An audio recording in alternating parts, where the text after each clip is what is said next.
Bwrlwm, Arwyr a Dihirod. Tudalen 4. Arwyr a Dihirod. Mae pobl yn hoffi clywed am Arwyr a Dihirod. Arwyr. Arwyr ydy pobl sydd wedi gwneud rhywbeth dewr neu dda. Mae pobl yn edmygu arwyr. Dihirod. Villains. Dihirod ydy pobl sydd wedi gwneud rhywbeth creulon neu ddrwg. Dydy pobl ddim yn edmygu Dihirod. Tudalen 6. Arwyr. Superheroes. Arwyr ffuglen ydy arwyr. Nid pobl go iawn ydyn nhw. Mae ganddyn nhw pwerau neu sgiliau arbennig i'w helpu i fod yn arwyr. Mae rai arwyr yn gwisgo gwisgoedd arbennig mwyn cuddio pwy ydyn nhw. Peter Parker ydy Spider-Man. Bruce Wayne ydy Batman. Ffaith. Dechreuodd llawer o arwyr mewn strybedi comic. Superman oedd yr arwr cyntaf mewn llyfr comic. Mae ganddo glew ardderchog.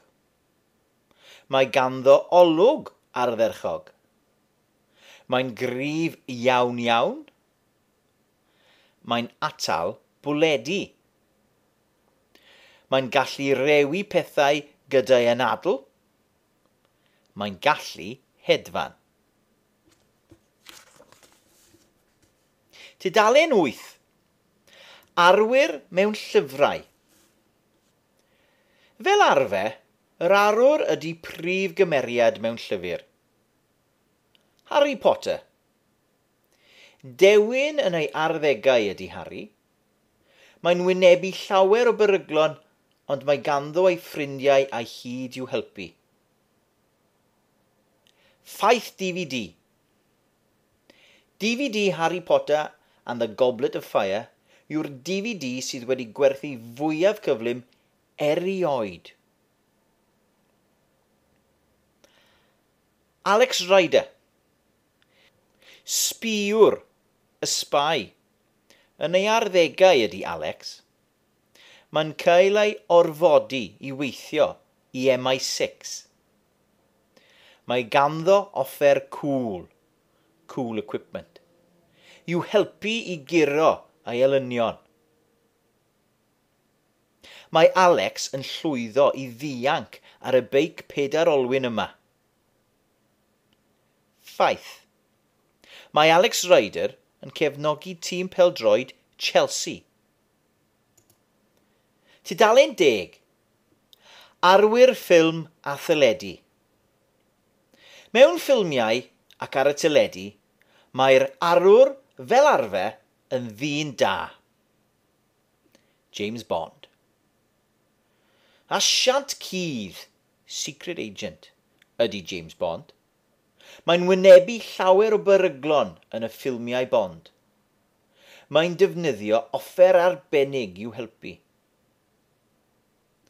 Yn Thunderball, mae James yn defnyddio pecyn jet i ddianc. Ffeithiau Bond. Daeth yr enw James Bond o enw awdur llyfr am adar.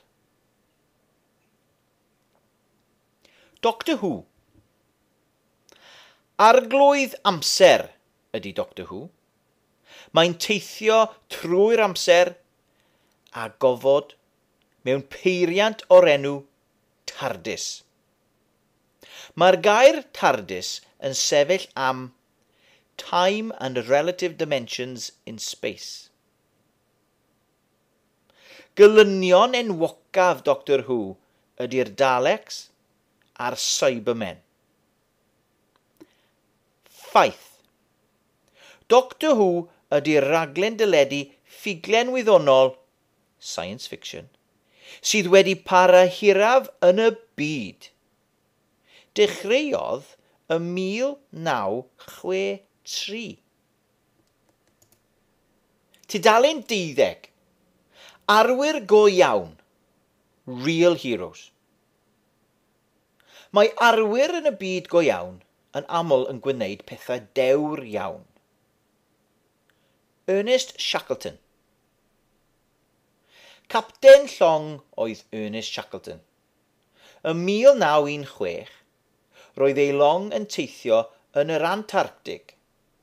Cafodd ei chwalu gan yr iâ a suddo.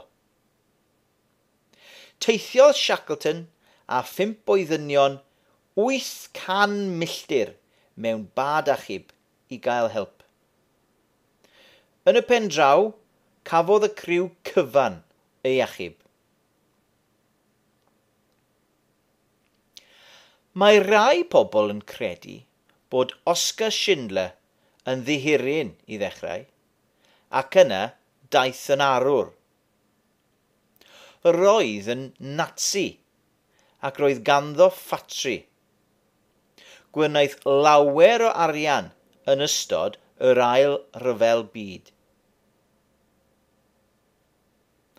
Yn y diwedd, collodd y rhan fwyaf o'i arian.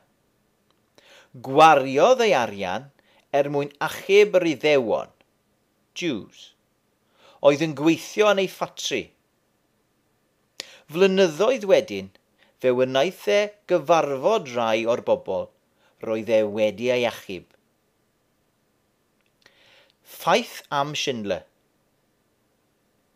Achubodd Oscar dros 1000 o weithwyr. Tudalen 14.